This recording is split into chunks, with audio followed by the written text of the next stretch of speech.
Pues aquí estamos en una nueva entrega del Garaje de Suma Importancia, hoy con un invitado súper especial, Ricardo Ramilo. ¿Podemos llamarte ya Ricardo Ramilo? Sí, bueno, además la marca se hizo famosa este último año, con lo cual creo que ya lo hemos implantado de una forma muy consolidada. Ricardo Ramilo es la nueva marca que utilizamos en el aspecto deportivo, personal y en el de los negocios también vinculados conmigo. Perfecto, ya has avanzado que tu vida tiene que ver con el deporte. Tú fuiste el primer piloto gallego que hizo podium en una competición europea de motociclismo, ¿correcto?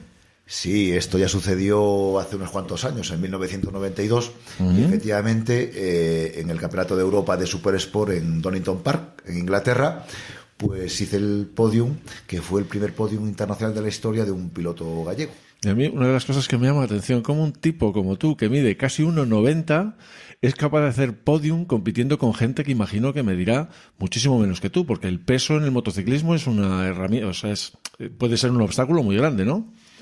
Pues bueno, sí que es algo extraño, ¿no? Porque no hay pilotos de 1,90 como yo. Bueno, yo mido un 88,5, pero casi es lo mismo. La media en aquella época era 1,65 aproximadamente y 60 kilos de peso era la media de los pilotos.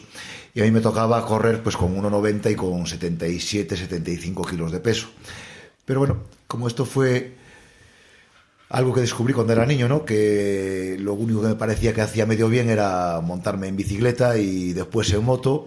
Y claro, pues toda mi afición se concentró ahí. Ya el fútbol, el balonmano y todo eso que hacíamos de chavales, pues ya me di cuenta que no era lo mío. Y bueno, pues tuve siempre ese lastre, pero me salía bastante bien. Y bueno, y pude hacer un resultado como ese, ¿no?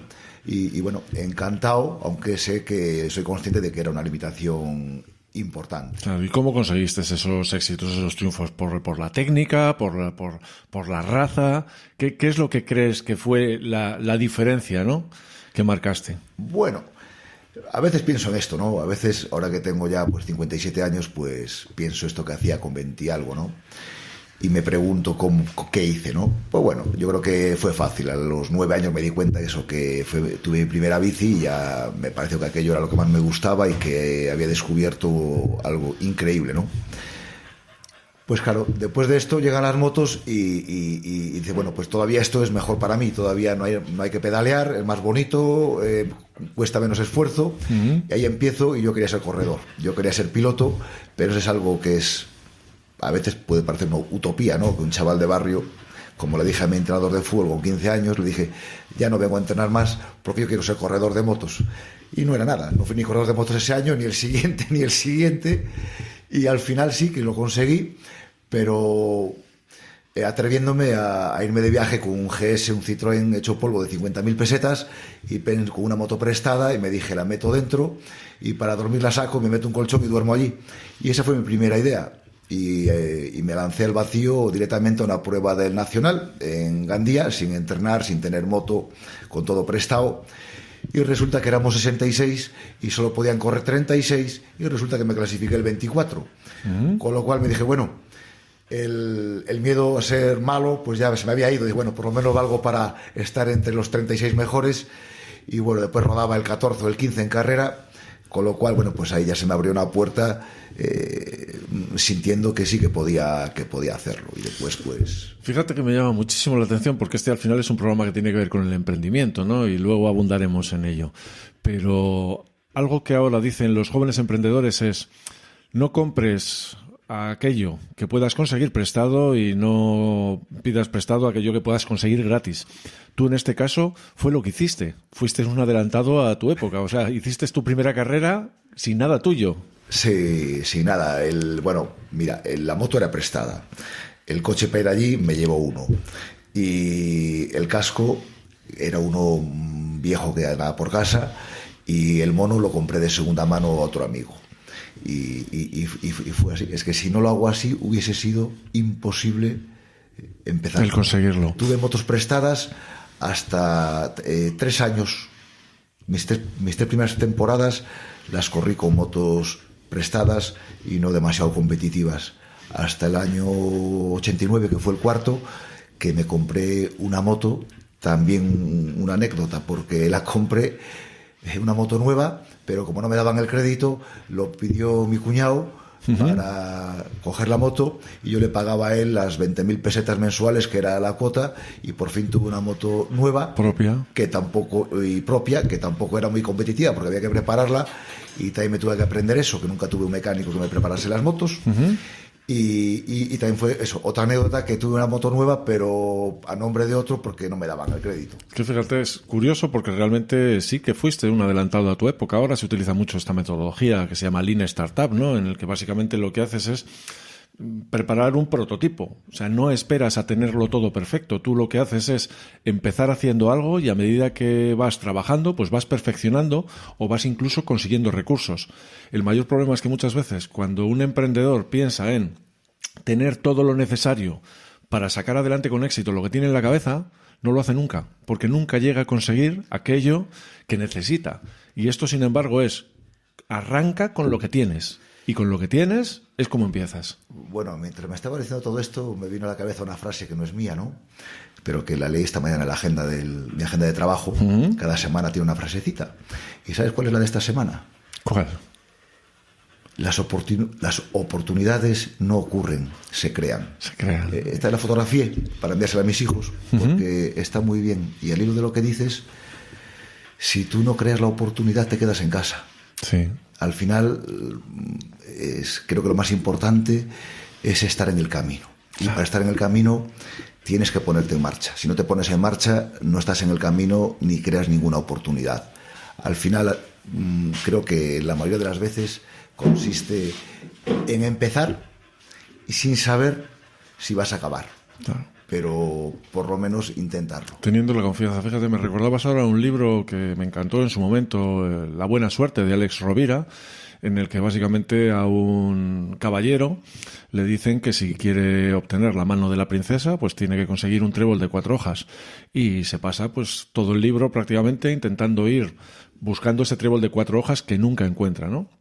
Pero va aprendiendo a través del camino y acaba entendiendo que lo que tiene que hacer es generar el espacio, generar el ecosistema, generar el lugar donde se dan las circunstancias adecuadas para que se cree ese trébol de 4 hojas. Si tiene que tener más sombra, si tiene que tener más sol, si tiene que tener un tipo de tierra, si tiene que estar más humedecido, y al final acaba creando ese ambiente y obtiene el trébol de 4 hojas. Y lo que dices encaja perfectamente con eso.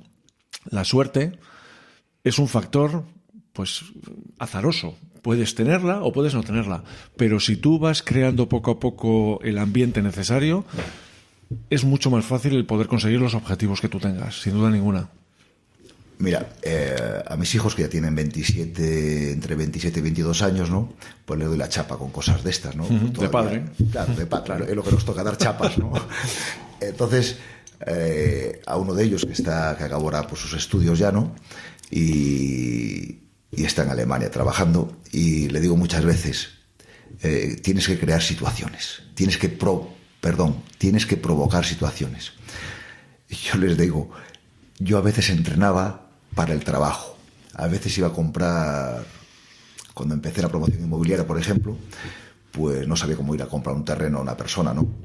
Y yo les digo, a veces iba sabiendo que no lo iba a comprar, pero solo para entrenar, solo para saber cómo me respondería la gente y cuál era la situación que yo podía afrontar de una forma más cómoda, ¿no?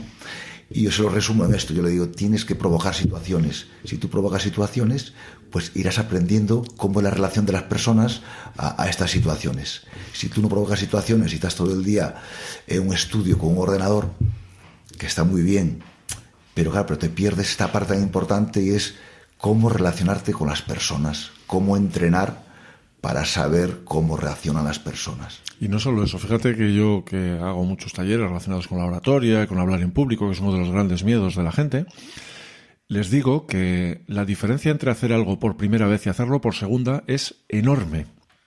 La mayor parte de la gente quiere entrenar y quiere dar lo mejor de sí el primer día, y eso es prácticamente imposible. Eso está al alcance, vamos, de poquísimas personas en el mundo. Pero sin embargo, cuando tú haces una cosa la primera vez y te sale mal, porque es lo normal, porque los errores forman parte de la vida, forman parte del aprendizaje.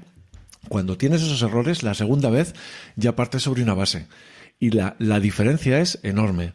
En estos casos, muchísima gente lo que hace es eso. pasar demasiado tiempo pensando en lo que quiere conseguir sin ni siquiera bajarlo a tierra, sin ni siquiera escribirlo en un papel. En la cabeza todo acaba cobrando sentido. Pero en el momento en que llegas, había una frase de este boxeador famoso, el que le mordió la oreja, de Tyson, ¿no? Que decían de él, dice, todo el mundo, decía Tyson, tiene un plan hasta que se suben al ring y les doy el primer puñetazo. En ese momento todo se viene abajo. Pues esto es igual. Muchas veces tú puedes empezar un proyecto de cualquier tipo con una idea en la cabeza de que todo va a resultar como tú crees y en el primer momento todo se te viene abajo. Con lo cual creo que la práctica, ese consejo que nos das, es lo mejor que se puede hacer. Empezar donde estamos y practicar, generar, como tú decías, ¿no?, esas oportunidades simplemente para ponernos delante de una situación en la que luego nos vamos a encontrar. Sí, es que al final el resumen de tu vida profesional, ¿no?, profesional, deportiva, personal, de todas las cosas que haces, ¿no? Uh-huh. Al final, ya cuando eres así, pues en nuestra edad, ¿no?, que ya tienes una carrera medio hecha, ves hacia atrás y te analizas, ¿no?, y ves que casi todo ha sido así. Ves que no hay ningún invento nuevo, que no hay ningún secreto complejo, que no hay nada especial, ¿no? Que son cosas básicas, pero son cosas básicas que suceden si tú tienes ganas de perseguir algo, ¿no? Si realmente lo ves claro y llegas a hacer cosas impensables, atraído por ese objetivo, ¿no? Sí, por esa ilusión de cumplir tu sueño, de hacer que se convierta en realidad. Y ves que de una forma instintiva, sin hacer ningún plan, sin hacer ningún esquema, has hecho eso. Uh-huh. Porque yo creo que es la única manera de hacerlo, al margen de cubrir un boleto de la lotería que te toque, ¿no? Claro. Pero cuando es algo que tienes que trabajarlo y buscarlo, siempre es así. Es crear las oportunidades, entrenar, enfrentarte de una forma real a la situación y perseverar, ¿no? Perseverar debe ser una de las... Claro, y luego algo que me llama la atención también mucho de tu perfil, el tener una cierta capacidad, ¿no?, de inventar, ¿no?, de crear donde parece que no hay nada. Tú, claro, al final eres un chico de barrio que quería competir, que quería montar en moto, que quería correr en los circuitos y que tenía los recursos que tenía. Básicamente, claro, lo que tienes que hacer en ese momento es aprovechar todo lo que tienes. Creo que una de las primeras cosas que hiciste y que al final acabó dando lugar a uno de tus principales negocios era que cuando tú terminabas las carreras, los neumáticos te los traías y se los vendías a tus amigos. ¿Eso es así? Claro, este es el germen de Rodamoto. Uh-huh. Ahora Rodamoto es una empresa importante en el mercado, somos líderes, ¿no?, a nivel mundial, uh-huh, en la distribución de neumáticos de moto, y el principio fue este que acabas de comentar.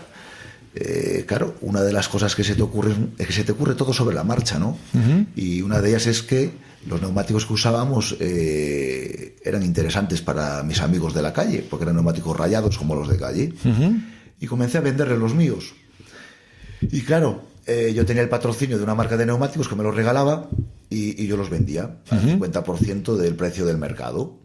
Y claro, y cuando después de eso pues me compraban tanto los amigos porque era un buen producto a un buen precio, pues empecé a comprarle los neumáticos a los demás pilotos. Uh-huh.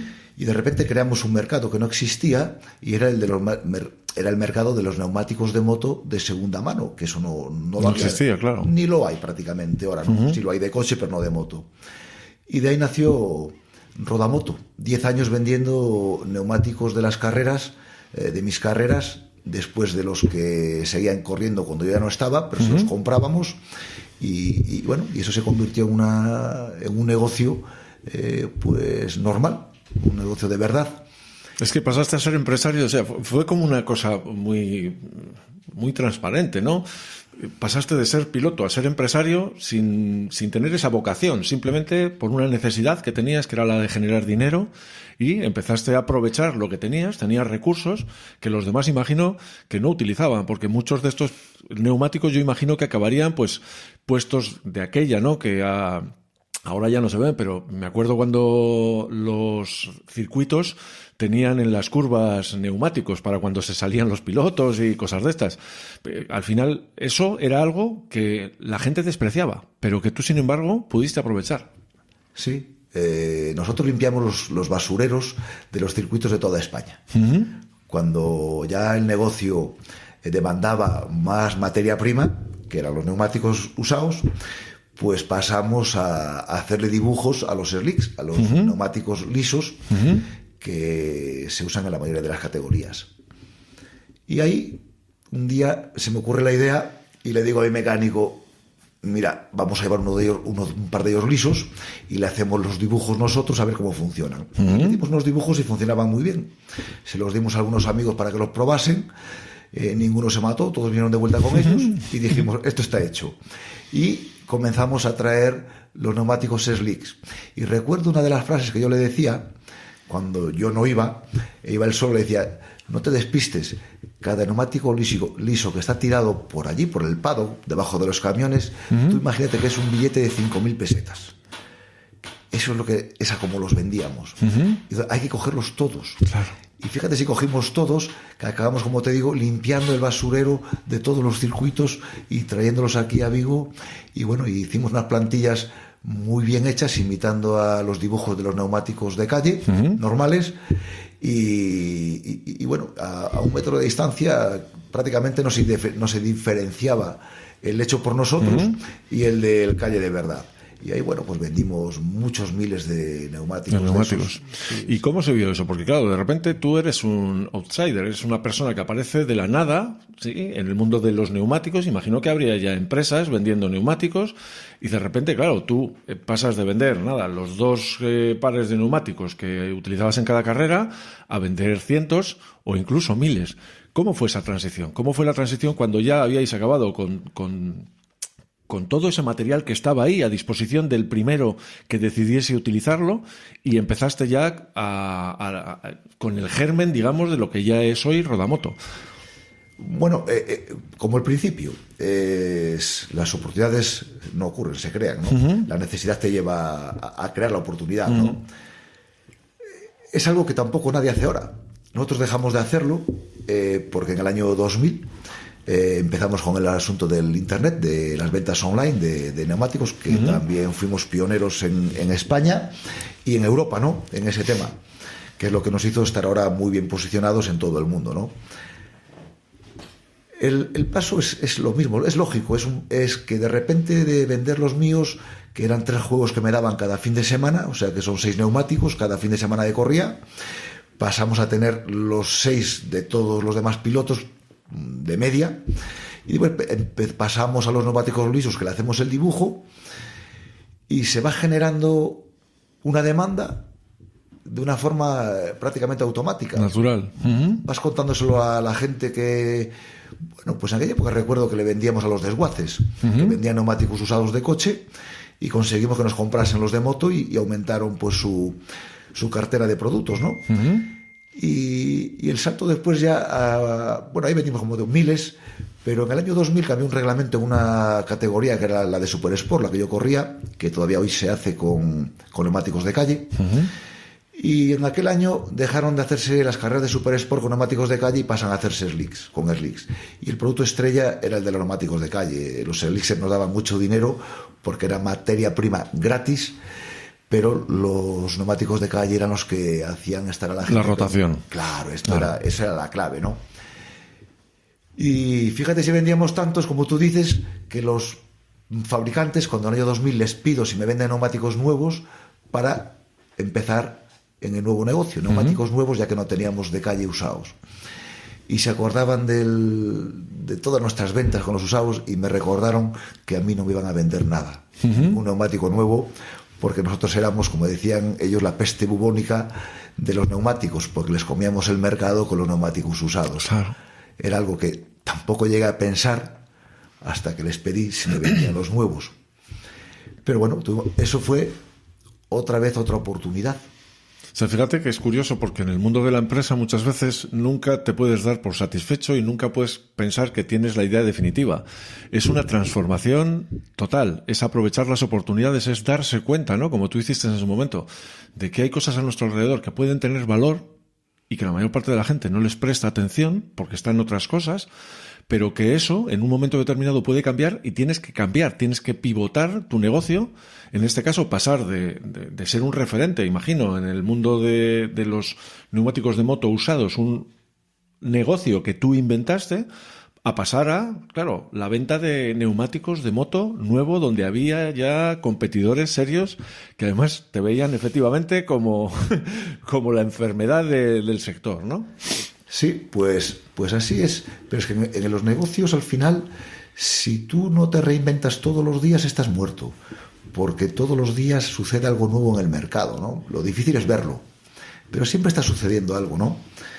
Y fíjate que la oportunidad que surgió en el año 2000, cuando yo voy a preguntar a los fabricantes si me venden neumáticos nuevos para ser un vendedor de neumáticos como los demás, normal, y me dicen que no, pues claro, tienes dos opciones, ¿no? Abandonar el barco o pensar. Sí, o tirar de la innovación o de la imaginación o de la creatividad. Claro, y entonces ahí, pues otra vez más, pues se me ocurre una idea, y es que en el año 97... 3 años antes había ido a la Academia Postal, que estaba allí López Mora, o está, entonces está todavía, y anunciaban cursos de Internet en el año 97, creo. Y fíjate que me fui a un curso de Internet, a ver qué era eso de Internet, y estuve allí pues una semana, creo. Y yo no tenía ordenador, ni me lo compré, pero solo quería saber qué era Internet. Y en el 2000, pues el haber querido saber qué era Internet en el 97... pues hizo que se me ocurriese que aquello de Internet era gratis. Era gratis, las páginas amarillas las veías todas allí gratuitamente, mandar un email a toda Europa era gratis. Y claro, hasta ese momento solo pensábamos en el teléfono y en el fax, que era de pago. Entonces, esa diferencia me hizo pensar en que con eso gratuito podíamos llegar a todo el mundo mundial, o sea, todo el mundo de verdad, preguntando si alguien nos vendería neumáticos nuevos. Y me dije, aquí lo vamos a hacer. Y nos compramos un ordenador. Y compramos una conexión a Internet de aquella con un módem. Y compramos eso. Me siento muy identificado porque yo en esa época dejé un trabajo en una multinacional y me metí en lo que hoy en día sería una startup relacionada con Internet, porque tuve también esa revelación, ¿no? La de que la Internet iba a generar una cantidad de oportunidades increíbles y que me gustaría participar en ello. Y así me metí, pues fíjate, en esos años también. Un poco lo mismo, Roberto, un poco lo mismo. Aquella fue la mejor idea que tuve. Yo creo que debe ser la mejor idea de mi vida, ¿no? Yo creo que no tuve nunca... Mira, que es sencilla, ¿no? Que no es tampoco muy especial. Pero yo creo que es la que marcó la diferencia. Yo creo que son las dos ideas claves en mis 30 años de profesión. Después de las carreras de moto, yo me retiré sin oficio ni beneficio. Claro, como la mayor parte de los deportistas que no están, pues no sé, en el fútbol prácticamente, ¿no? Todos los demás es una vida, una juventud de sacrificios, de sufrimiento, de penalidades, para muchas veces llegar a la época del retiro, ¿no? A los 30 y pocos años, diciendo, bueno, y hay que empezar de nuevo. Hay que empezar de nuevo. Pero sin embargo, seguro que alguno de los valores, que algunas de las habilidades que desarrollaste a lo largo de tu carrera como deportista profesional, también las has utilizado, ¿no? En el mundo de la empresa. Hombre, todas. ¿Sí? Fíjate que hace poco conté en prensa, en la tele, ¿no? Cuando fui a hacer el Dakar este año, por primera vez, y bueno, entonces me preguntaron por una historia que tengo, que es un problema de salud que tuve durante 5 años, ¿no? Desde el 2015 al 2020, ¿no? Y me preguntaban, ¿no?, cómo había sido mi historia, ¿no?, de todo esto y qué había resultado, ¿no? Entonces, cuando voy al neurólogo, que fue el que me curó, después de 5 años visitando traumatólogos y fisioterapeutas, me dice, entre otras cosas, que soy hiperactivo, ¿no? Si me habían hecho alguna vez la prueba del TDAH, se llama técnicamente, ¿no? Y le dije que no, pero que sí, que lo pensé muchas veces, ¿no? Que posiblemente tuviese un perfil parecido a esto, ¿no? Y le dije que no tenía mucho interés en hacérmela. Bueno, él me decía que todo esto podía tener problema con mis pies, ¿no? Como el problema que tenía de los pies, que era un problema neurológico, ¿no? Un problema nervioso. y que todo podía estar ahí relacionado, ¿no? Y entonces le conté, y se lo conté a mis hijos también, que cuando tuve que empezar a hacer las carreras, aprendí a organizarme. Hasta ese momento, pues tenía ilusión y mi cabeza navegaba con mis ilusiones, pero con las carreras aprendí a estructurarme, aprendí a usar una agenda y a saber que necesitaba organizarme para hacer cosas, ¿no? Y para conseguir resultados, porque sí que es verdad que muchas veces la gente, claro, empieza con la ilusión, pero luego no es capaz de bajar al papel todas esas cosas que hay que hacer.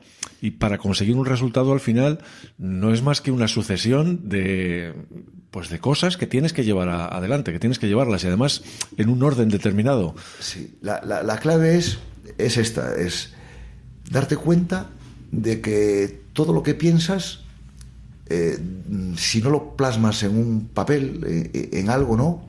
Y lo ves, es más difícil de realizar. Es más difícil.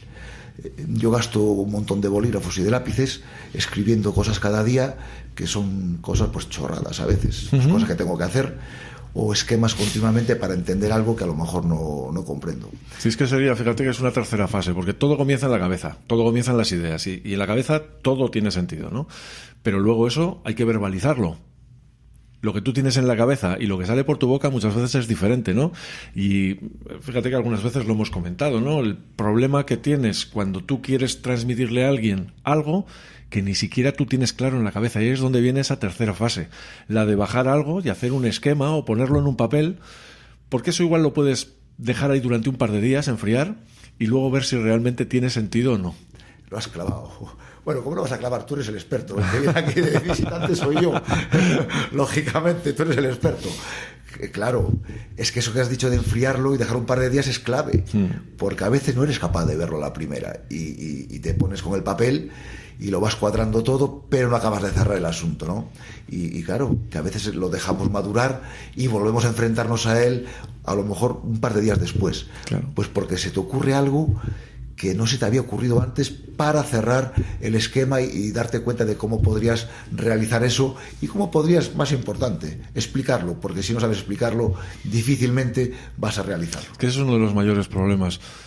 En el mundo de la empresa, al final no se trata más que un grupo de personas que tienen un objetivo común y cada uno tiene unas responsabilidades distintas. Alguien puede tener una idea, pero una persona es imposible que saque adelante un proyecto emprendedor, tiene que rodearse de otras, y la comunicación aquí es fundamental. Si tú no eres capaz de transmitir tus ideas, si no eres capaz de transmitir tus metas, aquello que hay que hacer a tus colaboradores, es realmente difícil. ¿Cómo lograste hacer esto tú? Porque tú, claro, empezaste prácticamente solo con tu mano derecha, ¿no? Que era quien te acompañaba a las carreras, pero claro, tú pasaste de tener un micronegocio a tener una empresa. ¿Cómo fue esa transición? Pues esa transición pues es algo como lo que hemos hablado hace un rato, ¿no? Es algo casi automático. Si tú estás todos los días trabajando, estás todos los días en el camino, ¿no? Pues como decíamos antes, creas oportunidades sin darte ni cuenta, ¿no? Y al final la propia empresa te va demandando necesidades para poder llevar a cabo lo que tú has pensado. O sea, el propio funcionamiento del negocio, claro, de repente necesitas a alguien porque te haga que las facturas, por ejemplo, claro. O necesitas a alguien que atienda el teléfono. Algo más, quizás más explícito para el público, pues podría ser la necesidad de informática, ¿no? Uh-huh. La necesidad de informática prácticamente en todos los negocios es clave. Estamos en el siglo XXI con la revolución industrial, la cuarta revolución industrial, creo, ¿no? Sin informática no haces nada. ¿Cómo te das cuenta que necesitas informática? Bueno, es que la primera señal es como las empresas que no tienen informática, en nuestro gremio, por ejemplo, y en otros, el margen se va comprimiendo. Uh-huh. Cada vez ganas menos con tus operaciones. ¿El por qué? Pues porque dedicas un montón de tiempo y un montón de personas a un trabajo que si estás digitalizado es mucho más sencillo. Y ahí es donde empezaste. Tú tuviste ese insight, ¿no? Tuviste esa revelación del tema de Internet y dijiste, joder, esto de Internet me puede servir para hacer las cosas de una manera más económica y llegar a más sitios. Es la clave. Y ahí decidiste hacer una página web, claro, porque en el 2000 el comercio electrónico ni estaba ni se le esperaba. No, aquello no había páginas web con carrito ni nada. Las páginas web era como un anuncio en vez de la tele en el ordenador. Como un papel pintado que salía allí. Después hicimos 2, después hicimos 3 papeles de esos. Pero la clave para mí está en entender, o por lo menos en percibir, ¿no? la evolución de la tecnología y estar siempre atento a cómo puedes aplicarla a tu empresa, ¿no? Y estas señales de que la competencia y tú mismo, ¿no? Tenéis menos margen y cada vez hay menos y cada vez aparece un competidor nuevo, pues con un invento diferente, con una página web o con unas aplicaciones más modernas, con automatizaciones. Y entonces te das cuenta que si tú automatizas, tienes menos gastos, ¿no? Y si tienes menos gastos, tienes más margen. Y si tienes más margen, tienes más posibilidades de permanecer en el mercado. Sí, sí, y de ampliar y de contratar y de crecer. Ya no te digo de crecer, sino solamente de mantenerte. Porque el problema es que si tú no empujas, retrocedes, ¿no? Esto es muy viejo, no es de ahora, pero aquí diríamos lo mismo. Si tú no creces... estás decreciendo, claro. Porque la tecnología va a seguir avanzando y es imparable. En lo que llamamos de siglo no para, ¿no? Claro. Entonces, como ejemplo te digo que en el año 2015 hay una foto en la que salimos 10 invitados de una marca, ¿no? Que estamos en la India de viaje de placer, haciendo la India en moto. Y de esos 10 que salimos en la foto en el año 2015, en el año 2020, el año pasado con el COVID, me di cuenta de esta foto, ¿no? La vi ahí por la oficina y pensé que solo estamos 2. Solo quedáis en el mercado como empresarios 2. 2. O sea que 8 han desaparecido en un plazo de 5 años. Desaparecido. Pero es peor. La media del margen neto, beneficio neto antes de impuestos de nuestro sector, a día de hoy está en 1%. Quiere decir que de cada rueda que vendes, cada rueda que tú ves que alguien vende en el mercado, el distribuidor solo está ganando unos 50 céntimos, que es el 1% de una rueda que él pueda vender. Por 50 euros. Exactamente. Este es el panorama actual. Sí, un panorama complicado porque realmente, claro, las empresas siempre habían tenido de alguna manera el poder de la información. Ellos eran los que sabían qué era lo que precisaba el mercado, a veces preguntándolo.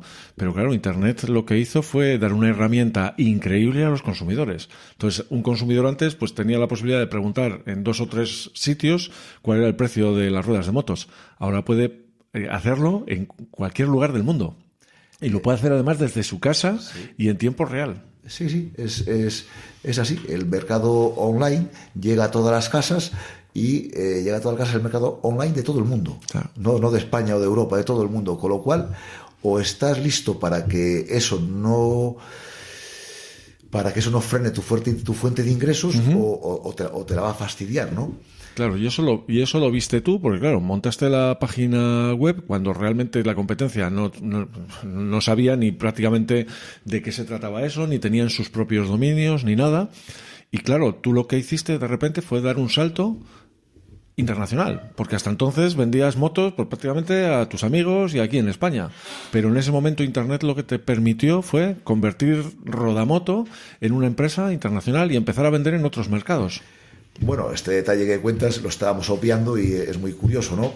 Claro, que cuando yo me hago este invento de comprarme un ordenador para hacer este trabajo, pues claro, las primeras ventas fueron todas en extranjero, ninguna en España. Lo que hacíamos era buscar países caros y países baratos, ¿no? Comprábamos las ruedas en países más baratos y vendíamos las ruedas en países más caros. Fíjate que es curioso porque eso reinventasteis lo que inventaron los fenicios. Los fenicios, los inventores del comercio a nivel internacional hacían eso. Buscaban dónde se producían las cosas, que normalmente siempre son más asequibles, más económicas, y buscaban aquellos sitios donde se pagaban y se valoraban más esos productos. Vosotros hicisteis ese mismo trabajo 2000 años después. Nosotros hicimos 2000 años después la ruta de la seda.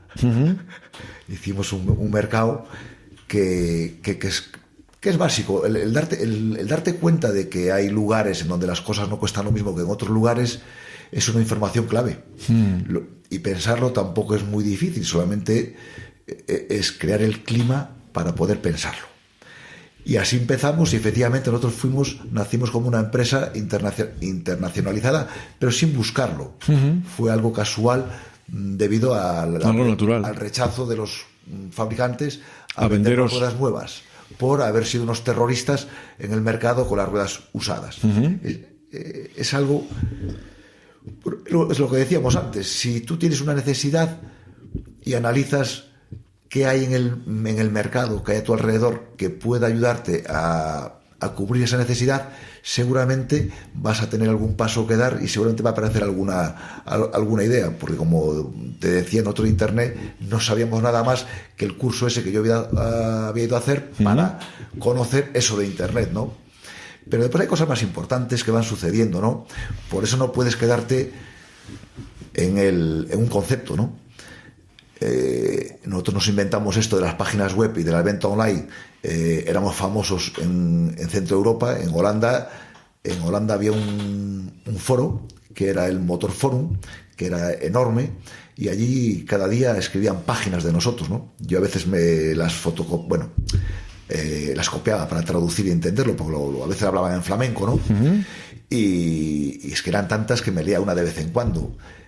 Éramos la empresa Rodamotor, la empresa más famosa de Europa en el mundo de los neumáticos, y solamente debido a que lo hacíamos por internet. Porque fuisteis los pioneros en esto. No porque vendiésemos más que los demás, sino porque estábamos en internet y éramos de los poquitos que existíamos ahí. Pero te decía que después suceden más cosas, ¿no? Sucede que otras empresas vieron nuestra línea de negocio, claro, y nos fusilaron el negocio, ¿no? O hay una empresa concretamente que copió hasta el color de la web, ¿no? Y era una empresa histórica en el mercado, era una empresa familiar que ya venía igual de generaciones, de 40 claro, o 50 años en el mercado y reconocida en el mercado. Pues la segunda generación nos fusiló la web, nos fusiló el invento y lo intentó. Ahí hay un gran aprendizaje, que es, mira, hagas lo que hagas, si es una buena idea, te la van a copiar. Y dependiendo además del coste que tenga, te la van a copiar muy, muy rápido. Pues sí, eso y siempre pasa, no puedes evitarlo. Tienes que estar dispuesto a que lo hagan, por eso no puedes parar de evolucionar. Tienes que ir siempre un paso por delante y no puedes parar. Todos los días tienes que correr. Una gran enseñanza. Si no te adelantan. Pues mira, esta empresa duró desde el año 2008, que salió, hasta el año 2018, 10 años.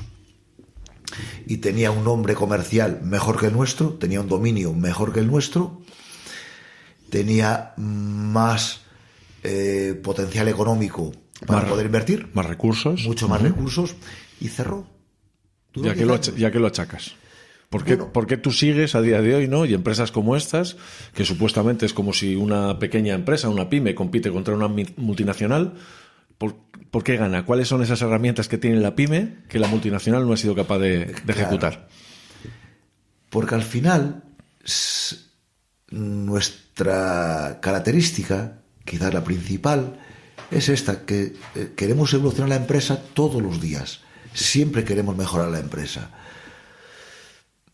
Tenemos un almacén en Alemania. Ningún español en nuestro sector tiene un almacén en Alemania. Con esto no digo que seamos los más inteligentes del mercado español. Simplemente sí que somos los más sufridores, ¿no? Porque el tener almacén allí pues te causa trastornos. Es incómodo el tener que viajar fuera de casa constantemente. Ya llevamos 10 años, ¿no? El tener un almacén en Canarias, tenemos uno en Tenerife y otro en Las Palmas, es incómodo, porque tienes que viajar también. Ahí ya lo tiene la competencia también, ¿no? No todos, pero sí.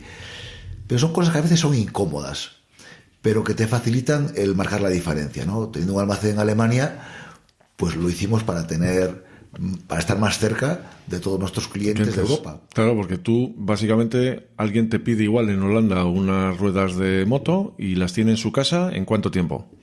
En 24 horas, 48 las tiene. Claro, esta es la clave. Nosotros vendemos en este momento en 30 países. y vendemos en los 5 continentes. Para hacer todo eso, primero tienes que generar un volumen importante para tener el precio suficiente para poder hacer todas esas ventas, ¿no? Para hacer ese volumen tienes que hacer todos estos movimientos, ¿vale? Si estás aquí en España y con una página web, pues no es suficiente, ¿no? Hubo que hacer muchas más cosas, ¿no?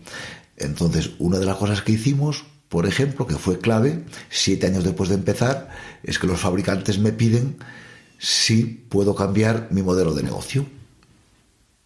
Y yo les contesto que podría, si me ofrecen algo a cambio. Porque con el mercado online a usuario final, que era lo que hacíamos en aquel momento, destruimos todas las estrategias de venta de todos los fabricantes. Claro, que se basaban en distribuidores y que se basaban en las tiendas donde la gente compraba antes las ruedas. Nosotros ofrecíamos que entregábamos la rueda en casa de un particular en cualquier punto de Europa. Y eso era inviable para cualquiera de los que estaban. Para ninguno, ¿no? Solamente nosotros lo hacíamos, pero por este motivo, porque encontrábamos mercados en donde se pagaban las ruedas más caras y encontrábamos mercados donde comprar las ruedas más baratas, ¿no? Todo esto hizo que los fabricantes tuviesen que cambiar sus tarifas e intentar que fuesen homogéneas en toda Europa. Y esto era un fastidio porque dejaban de ganar dinero. En algunos países ganaban mucho dinero. Es que lo tuyo es de cuento total, porque fíjate que fuiste a pedirles ayuda a ellos, sí, y como no te la ofrecieron, les moviste el piso de una manera que luego tuvieron que venir a decirte que por favor hicieras algún cambio. No había caído en eso, ¿no? No había caído en la cuenta de esto, ¿no? Pero efectivamente sucede así. Y nos proponen esto. Y yo le propongo que me propongan. Eso es muy gallego. Es cuando te vienen a negociar, ¿no? En vez de ser tú quien da el primer paso, el decir, bueno, pues pon sobre la mesa y sobre eso ya trabajaremos, a ver. Pues así fue, Roberto, así fue. Y nos pusieron sobre la mesa una propuesta que me hizo pensar que podría ser interesante, ¿no? Porque ya vi que en la venta online a usuario habían nacido muchas otras empresas en Europa e incluso había una que había nacido a la par que nosotros en Alemania que estaba cotizando en bolsa. En el DAX alemán. Y pensé, este cambio de venta online a usuario a venta a profesionales puede ser bueno. Y acepté la oferta que me hicieron y comenzamos a dar la vuelta a la empresa. Y es cuando montamos 3 años después el almacén en Alemania. ¿Por qué? Porque al usuario final podíamos llegarle desde España a toda Europa con 5 días de transporte, que no pone pegas, porque, bueno, le da igual la rueda hoy que dentro de una semana, ¿no? Correcto. Pero para los profesionales tú tienes que tener el servicio mucho más rápido, porque el profesional tiene un cliente que quiere una rueda hoy y él no puede decirle vente dentro de una semana porque puede perder la venta. Entonces, ahí es cuando surge la idea de tenemos que estar en el centro de Europa y es cuando nos vamos a Alemania.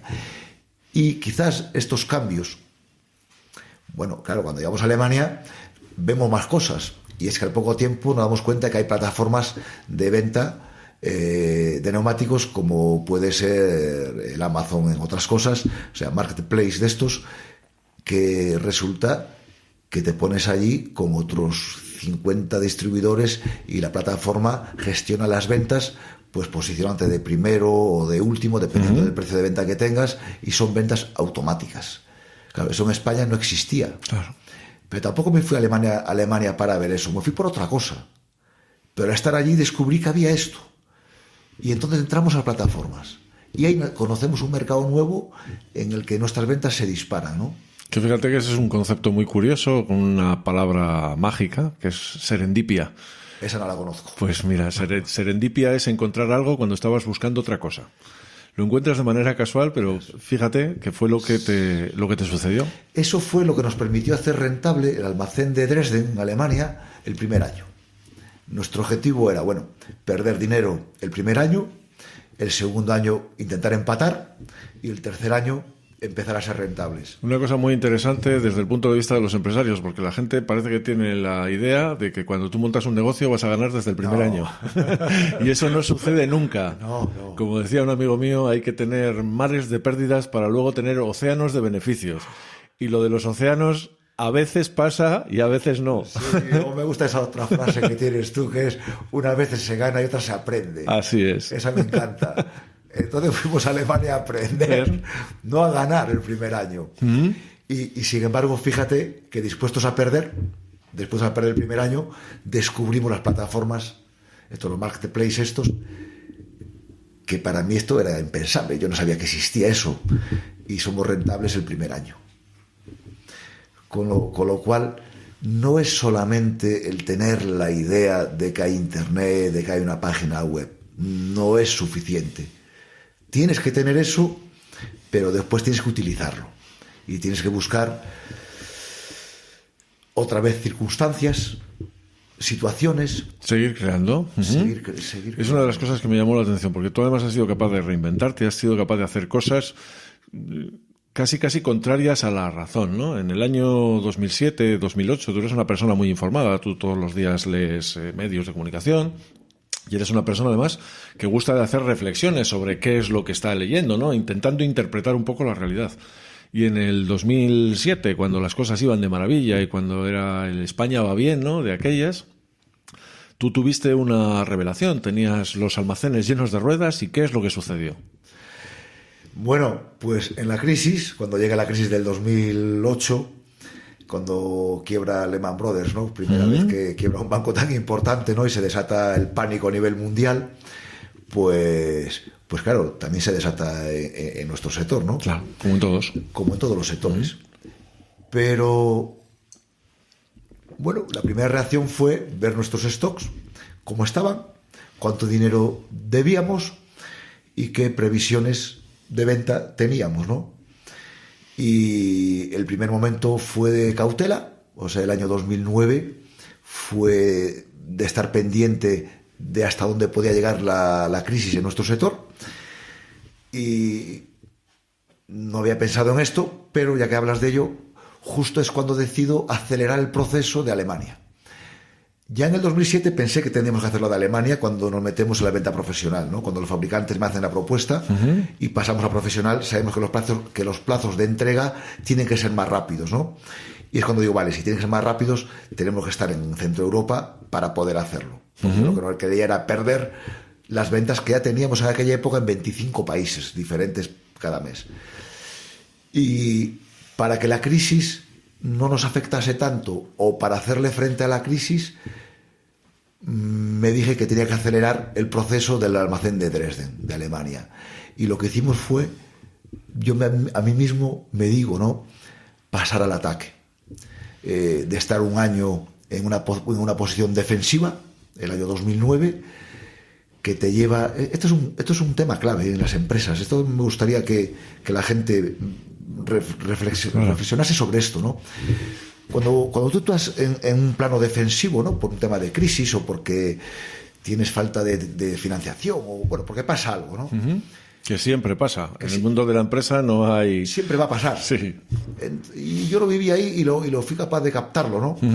Me dije, Concho, a la defensiva no me siento a gusto, ¿no? Es como salir a empatar. Sí. Llevaba un año... En mi vida nunca fui a la defensiva. Nunca en nada. Siempre intenté mejorar, ganar o atacar. Siempre buscando cosas, ¿no? Nunca esperando a ver qué sucede. Y ese año del 2009 a la defensiva no me gustaba. Me resultaba incómodo. Y me di cuenta que no lo quería. Y me dije, se acabó lo de la defensiva y pasamos al ataque. Y el 2010, que seguíamos en una crisis terrible, pasamos a esto de montar el almacén en Alemania y hacer todo al revés. En vez de defendernos, en vez de estar ahí agazapados por si falta la financiación, por si bajan las ventas, por si bajan los márgenes. Mira, a veces parece que cuando piensas en algo malo sucede. Y me di cuenta de que cuando piensas en cosas buenas, suceden las buenas. También, sí, hay una frase que lo define perfectamente, es que creas lo que crees. Y si tú piensas que las cosas saldrán mal, pues tienes muchas posibilidades de que salgan mal. Sí. Y si piensas que salen bien, pues tampoco es que tengas la seguridad, pero tienes más facilidad de que sucedan. Muchas más, porque solamente, fíjate, aunque te engañes a ti mismo, el estado de ánimo es totalmente diferente. Tú en un estado de ánimo en el que tú crees que vas a hacer una cosa que está maravillosa, que va a salir bien, tú piensas 10 veces más rápido. Cuando tienes un estado de ánimo que piensas que el banco no te va a prestar financiación, que los clientes no van a comprar o que no van a pagar, al final te lo acabas creyendo. Sí. Y acabas no haciendo nada, ¿no? ¿Y cómo gestionas tú eso? Porque el tema de la gestión de las emociones en el mundo de un empresario es difícil. O sea, tú al final tienes unas responsabilidades, tienes un montón de gente a tu cargo, hay que pagar un montón de nóminas a final de mes, hay un montón de problemas, imagino, en todas partes. Entonces te levantas por la mañana y te puedes levantar de un humor excelente, pero cuando llegas a la empresa seguro que te encuentras con alguno que viene y te jode el día. Sí. Pero esto pasa a diario, no pasa nada. Claro. Esto forma parte del juego. Esto es como las carreras, las caídas. Si tú quieres ganar, te vas a caer. Si no te caes, estás muerto, que no vas a ganar nunca, ¿eh? Y tienes que caerte. Y tienes que convencerte de que forma parte de tu camino. Tienes que arriesgarte a caerte todos los días. Porque si te arriesgas a caerte, cuando caes, te vas al hospital, pero te sueles curar, ¿no? Pero cuando no te caes, aparecen cosas muy bonitas, ¿no? Y en gestión de las emociones, en esto, al final te afecta como a todas las personas, ¿no? Y a veces fallas como todas las personas. Y a veces estás ahuevado y no te enteras de una, ¿no? Pero son pocas. Lo bonito es que sean pocas y no muchas, ¿no? Y cuando tú eres consciente de que no estás avanzando en nada, de que tienes un mes o un día malo, ¿no? Que tienes un día triste o tienes un día que pasa algo que no te hace funcionar, al final tienes que hacer cosas. Al final tienes que ser consciente y tienes que darle la vuelta, ¿no? Bueno, intentarlo. Yo tampoco a veces soy capaz de dar la vuelta en un día, ¿no? A veces me cuesta a lo mejor una semana el cambiar esa tendencia emocional, ¿no? De decir, me cago en la puñeta, que hay algo que no me sale, y te acabas centrando en lo que no te sale y te olvidas de lo que te sale, ¿no? Que te sale. Y a veces, el cambio de enfoque es importante, ¿eh? A veces hago esto y de repente me digo, pero si ahora hemos acertado con las inversiones en el IBEX, ¿no? Y no ha sido cojonudo. Y hemos acertado también con esta línea de ventas en Asia, que nos está saliendo bien. ¿Cómo se me puede estar olvidando todo lo que estás esto? Haciendo bien? Sí, te quedas enganchado en algo en la negatividad. En la negativa, que no te sale. Claro. Y tú y acabas mareado y dices, me cago hasta en la puñeta, que me estoy ahuevando. Y despiertas. Cambiar el enfoque al final, muchas veces, nada más. Despiertas, sí. Ves esas 4 o 5 cosas que te están saliendo bien, ¿no? Y al final tienes que hacer lo que tú decías antes, dejar madurar un poquito esa que no te sale, que se quede en una esquina, ¿no? Me la apunto a la agenda para la semana siguiente, ¿no? La apunto allí y me dejo una semana sin estar eso a la vista, ¿no? Lo pongo para la siguiente. Y tu cabeza, esta semana que no lo ves, sigue el subconsciente. Sigue funcionando subconscientemente, sigue funcionando. Y sigue rayándose sin que tú te enteres, ¿no? Y a veces, antes de que acabe la semana, ya te saltó la chispa de cómo solucionar aquello y al final salir de ese ciclo emocional negativo, ¿no? Y volver al positivo. Y yo unas carreras con el buggy se lo digo a mi copiloto. El otro día en la Baja Aragón y le decía que solo llevo 7 carreras, ¿no? En este mundillo, ¿no? Y estábamos haciendo carreras a nivel mundial y a nivel nacional. Y claro, y estoy aprendiendo y me pasan muchas cosas que no me deberían pasar, porque estoy aprendiendo. Y en la Baja Aragón el otro día le dije, creo que ya encontré un par de claves que me van a hacer dar ese salto de calidad que aún no tenía, ¿no? Sobre todo porque entreno mucho. Entreno mucho más que los demás, ¿no? Esta es otra clave, ¿no? Él vino a probar conmigo, que este copiloto es nuevo, vino a probar un sábado, hace 3 o 4 semanas, al desierto de los Monegros, y bueno, pues nos hicimos una etapa de 150 kilómetros en tierra, y bueno, pues nada, pues ya me conoció, vio cómo iba, yo vi cómo él hacía lo de las notas, y se fue a casa. Pero yo me quedé el domingo también, ¿no? Yo solo. Y me metí una paliza de 350 kilómetros para intentar pulir y mejorar todos los fallos que tengo por ser novato. Y cuando yo le llamo el domingo a la tarde, cuando acabé, le digo esto, dije, Pedro, creo que ya encontré esa tecla para no fallar tanto, ¿no? Uh-huh. Y bueno, y hablamos, y cuando le dije que me había dado una paliza del doble que hice con él el día anterior, me decía, pero que no hace falta que entrenes tanto. Y yo, pero ¿cómo no me hace falta, Pedro? Mientras lo haga mal, tengo que entrenar. Cuando ya lo haga mejor, pues entrenaré menos, pero es que tienes que entrenar. Tienes que plantearte que puedes mejorar. Y tienes que tener un método, además, es que es lo que dices. No se trata tampoco simplemente de hacer sin mi criterio 350 kilómetros. No. Se trata de decir, tú tienes un objetivo, que además ahora, después de un periodo delicado de salud, claro, estás viviendo una segunda juventud. Hay un día que dices, me voy a poner a correr, voy a ir a correr el Dakar, ni más, ni más, ni menos. En buggy, además.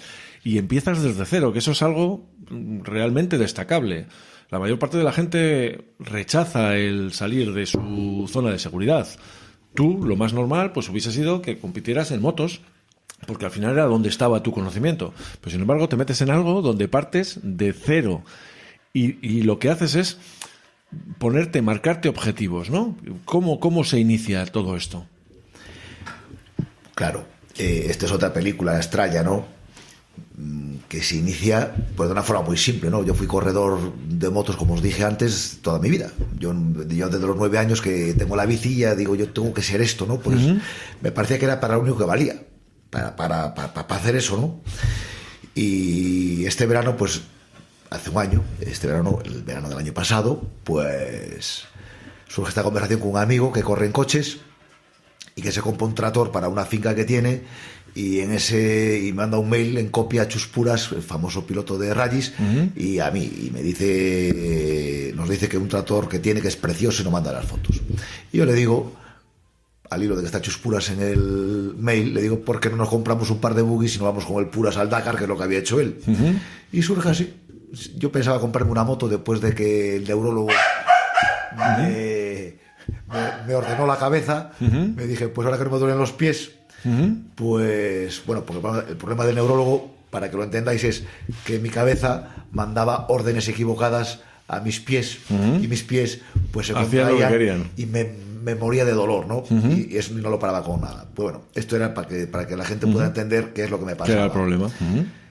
Y entonces, pues, como me había curado y me encontraba después de 5 años arruinado, me encontraba tan bien que me dije, pues me voy a comprar una moto otra vez y me voy con los amigos el fin de semana a andar en moto de enduro por la montaña. A disfrutar, porque eso también es importante. En el mundo de la empresa hay que saber diferenciar la vida de trabajo de la vida personal.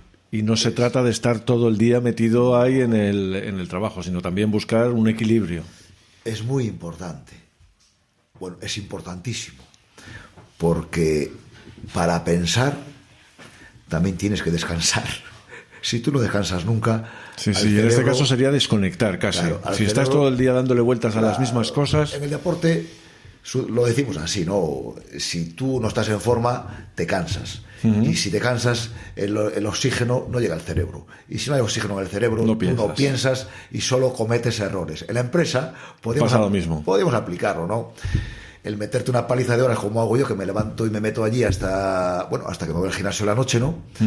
Está bien porque haces muchas cosas, pero tienes que parar de vez en cuando y pensar. Si no, el generar ideas o el replantearte cosas es mucho, mucho más complejo. Con lo cual, el desconectar es importante, ¿no?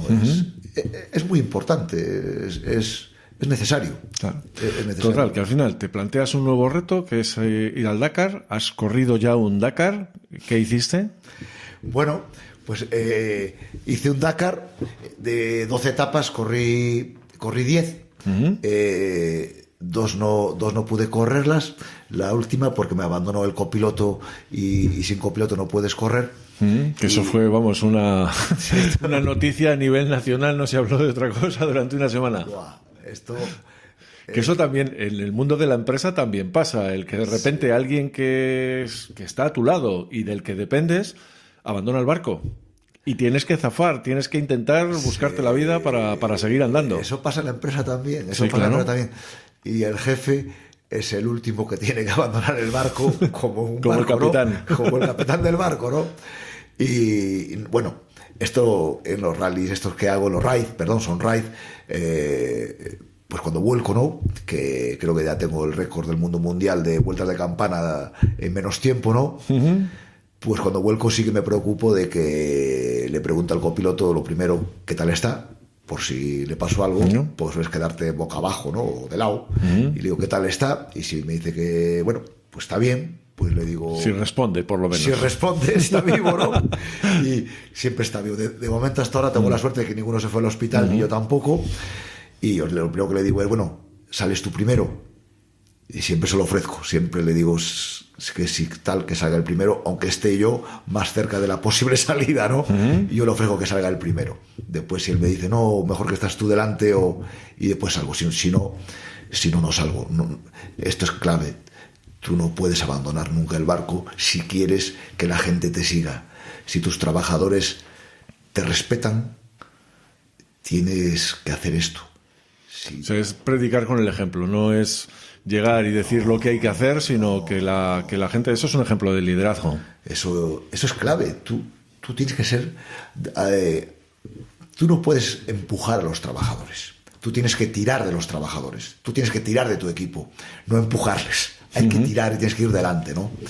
Y claro, el barco no puedes abandonarlo nunca.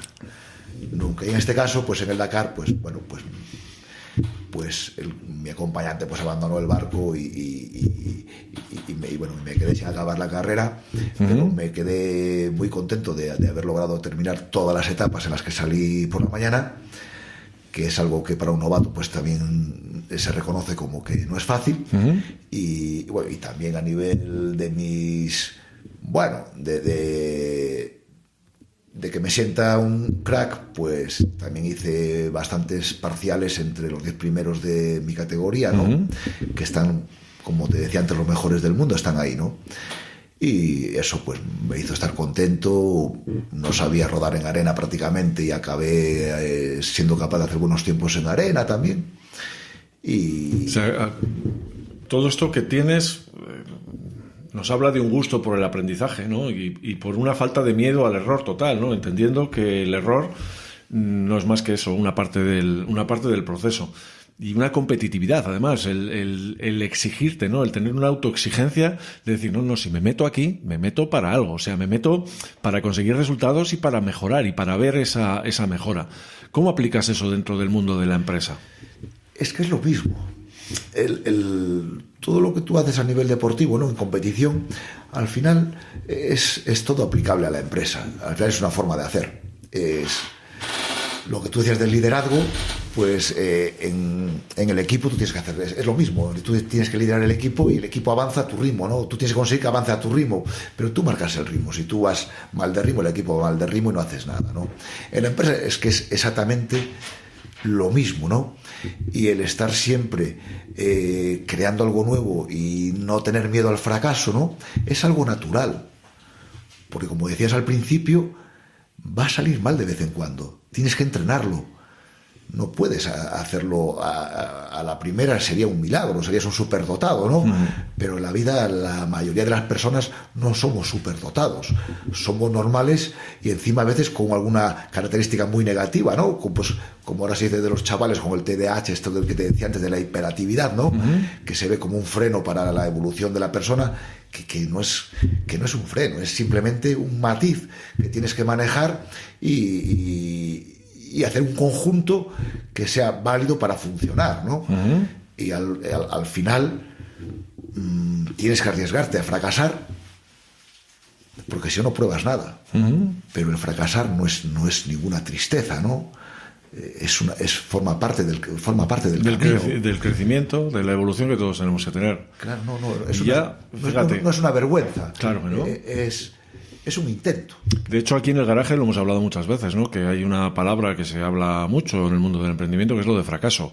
Y creemos que es una palabra a desterrar directamente, porque la gente no fracasa, la gente lo que hace es aprender por el camino, nada más. Otra vez tu frase. Solamente fracasas, fíjate que a ti que te gusta jugar en bolsa.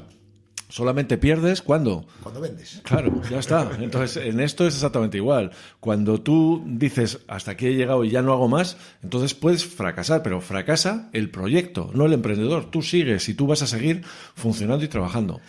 Y hablando de esto, me gustaría, para terminar, sí, que ahora desde tu perspectiva ya de seniors, como somos, que ya hemos recorrido un camino, ya hemos hecho kilómetros. Con canas. Efectivamente, ahora no. Más blanco que gris. Que efectivamente, ya lo que no tenemos son pelos morenos, lo que tenemos son pelos blancos. ¿Qué consejo le darías a tu yo de hace 20 años? Si tú tuvieses la posibilidad ahora de sentarte delante de esa persona llena de ilusiones y llena seguramente de desconocimiento, de inexperiencia y con esa cabeza llena de cosas por hacer, ¿qué le dirías a ese tuyo? Ya lo tengo. Ya. Sí. No lo sabía, pero me haces la pregunta y te la digo. Primero, que en bolsa, perdón, para lo de antes, para todos los que nos vean, que nos escuchen, en bolsa no se juega, en bolsa se invierte. Con el dinero no se juega nunca. Entonces, en bolsa nos llamamos inversores. Lo de jugar no existe con el dinero. Y la pregunta a la que íbamos, hombre, es que no tengo nada que pensar. Es que ojalá me lo hubiese creído de verdad con 20 años. Creer más en ti mismo. Pero radicalmente te lo digo, si yo supiese cómo era yo cuando tenía 20 años, todo hubiese sido mejor. Bueno, creo, porque ahora sé cómo era yo, más o menos, pero cuando tenía 20 años... No sabías a dónde podías llegar y estarías, imagino, lleno de miedos y lleno de incertidumbres. Yo no sabía cómo era yo. Cuando eres chaval, tú eres lo que ves que en casa... ¿Qué dicen de ti? O en el cole, o en tus primeros trabajos. Sí, al final no dejas de ser la opinión de los demás, de quienes te rodean. O en la Marina. Claro, yo vengo de la Marina con 21 años y te digo que no tengo ni idea de qué hacer con tu vida. No, pero ni idea de quién soy yo. Te lo juro que al neurólogo se lo decía, lo que te dije antes, no se preocupe, que cuando vine de la Marina ya me fui dando cuenta que es lo que yo quería hacer en mi vida y a dónde iba a ir. Hasta ahí no tenía ni idea y efectivamente mi mente estaba en las nubes, nunca estaba en la tierra, ¿no? Pero es que tener una persona o tener alguien al lado que te hubiese hecho reflexionar, ¿no?, sobre quién eres y para lo que sirves, ¿no? Yo pensaba que servía para esto de las dos ruedas, ¿no?